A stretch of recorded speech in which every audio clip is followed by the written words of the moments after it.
Hello,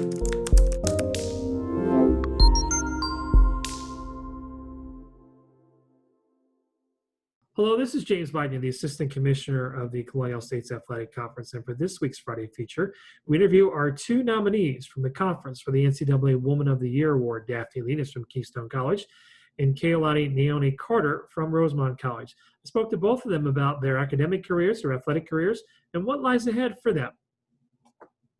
All right, so the first question I want to ask you, Daphne, is how does it feel to be a conference nominee for the NCAA Woman of the Year? It's an honor, honestly. I was beyond grateful when I found out. I was even nominated in the first place with the other conference nominees. So to find out I was a finalist for the CSAC, I'm just so grateful to have the opportunity to represent not only Keystone, but the CSAC as well.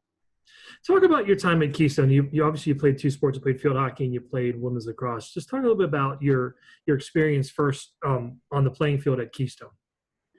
It was incredible. All 4 years, I had different experiences, but great ones. So throughout my 4 years, I was able to play with so many different people, so many different athletes. My coaches, my head coach, Ashley Irwin, my assistant coach, Adrian Malott, like they've guided me so much throughout the past 4 years, and they still continue to guide me even after I've graduated, which is a great feeling as well.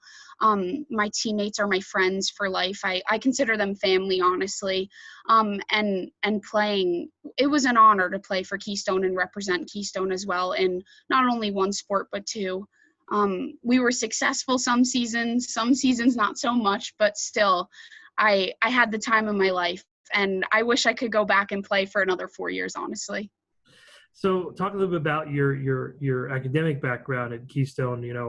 Why did you choose Keystone? Obviously, you're there also to play athletics, but what was the academic draw for you at Keystone? Yeah, so I applied to over 30 schools Wow. going out of high school, which was crazy.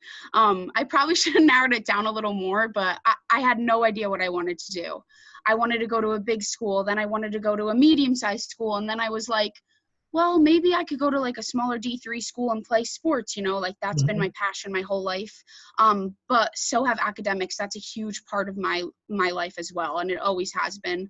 And I always preach that I was, and I consider myself still am, a student athlete. And the student aspect came first for me in a lot of ways.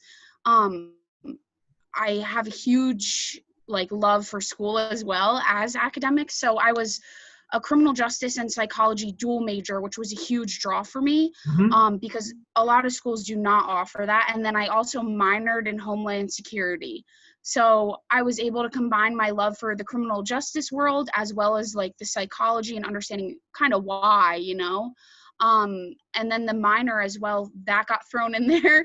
And so I just felt like that was the triple threat for me. And a lot of other schools didn't offer that. So to be able to come in, I was offered a great scholarship at Keystone for my academics, which really helped me make my decision. But when I talk to the girls, in the recruiting process, I always say, it wasn't so much about why I chose Keystone, but why I kind of decided to stay.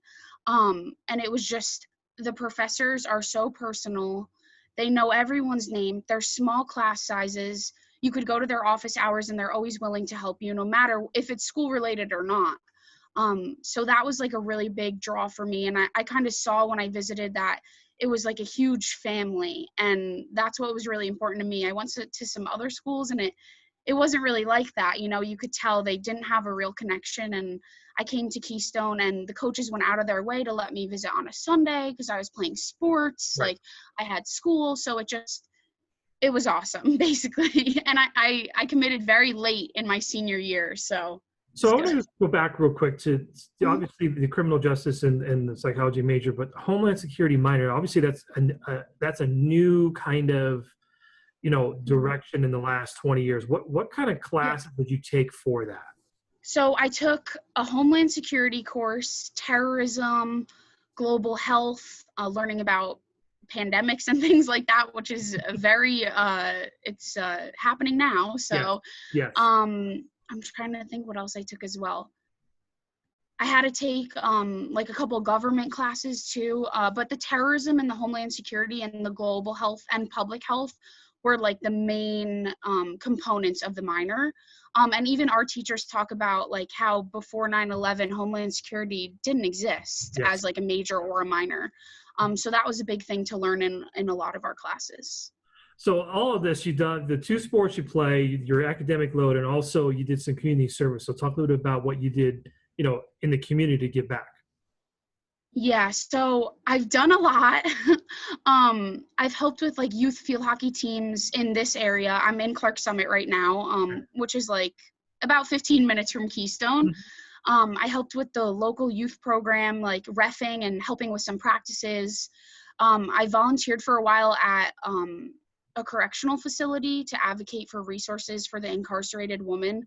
And then I wound up taking a class in the correctional facility with the woman. So I got to learn side by side, which is a pretty eye-opening experience.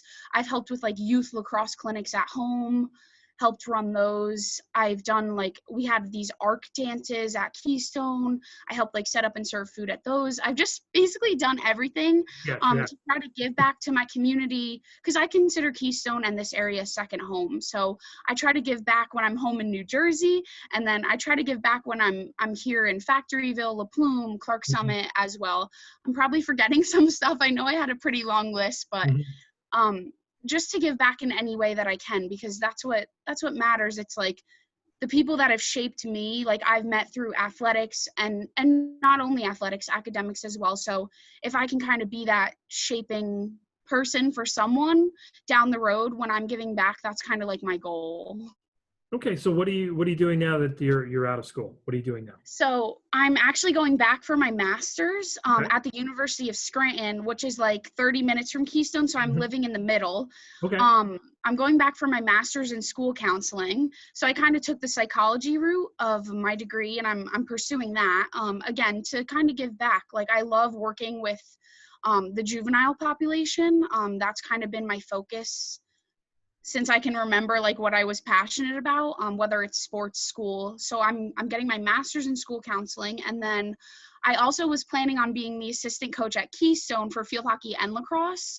Obviously, due to Corona, things have kind of been up in the air, but I've been in contact with my coaches, and I'm going to help out in any way that I can, even if it's not the assistant title, because that doesn't really matter if I have a title. So I'm planning on like going back and visiting for office hours. If we're allowed to practice, I'll be at the practices. But that's kind of what I'm doing right now. So I'm still in school, and I love coaching. So I'm hoping to be able to continue that as well. So looking back on all of this, what are you going to remember most about your Division III experience the last 4 years? I think just like the connections that I've made. I've had such strong individuals help me grow, and I owe them everything to where I am right now. I wouldn't be nominated. I wouldn't be who I am today without the people that have been around me. My teammates, my coaches, my friends, my family. My family was able to come out to basically every game. They're like the biggest fans you could ever imagine. So to be able to play in D3 and have my family come, have such supportive coaches, and then like also just the whole athletic department family, like our sports information director, he's awesome. I took a class with him, Ryan. He's great. Like he was so supportive. His articles were amazing. His stats always on point. Just like we would have ball boys at games from the other sports. Like we were able to make connections with other teams as well. So that's what I take away from this. It's a family and connection that I'll have for life. And I'm grateful that I'll be able to go back to it and help out as well. Because it's kind of like, even though one chapter's closing, I feel like another one's opening for me. So I couldn't imagine not playing D3. Like I know I said like 50 times, I'm so grateful to have that opportunity, but I cherish every moment that I spent playing.